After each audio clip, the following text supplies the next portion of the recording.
there are a lot of shooters, a lot of good defenders on this team. And you mentioned Mario Saint Supreme, like obviously there's a lot of hype about him. The tape looks really good. Like he's a really impressive kid. And just thinking about like, does that kind of mean like if he's going to be, you're thinking a little bit more off ball, or that's your kind of like prediction what he might be?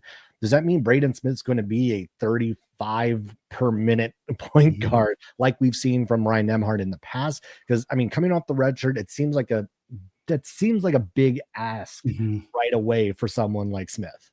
Yeah, I think probably not. I mean, Ryan Nembhard was able to play 35 minutes a game because he was one of the best point guards in college basketball. And even so, Ryan, that was not always a good thing. There were many games you can point to very obvious tape where Nembhard is just absolutely gassed at the end of the game. And it may have cost them the UConn game. It may have cost them the UCLA game in particular last year, where he was asked to take shots and make plays, at the very end of those games. And he was just worn out.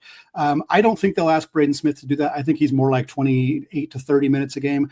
I think that Mario will spend some time at the one backing him up, but I also think there's a chance that Jalen Worley ends up kind of playing a sort of point guard role. He was a facilitator at Florida State in the 3 years that he was there, and he's not a traditional point guard, but he's talked about in the offseason kind of learning the pick and roll and kind of being able to play that role for Gonzaga. And I think he's more than capable of being a kind of in a pinch backup point guard. I don't think you rely on him in that role a ton, but I think he can do it. And so I think those are kind of the three. And I do think for Gonzaga, the plan was that Mario would be ready to play solid 10 to 12 minutes per game purely at point guard.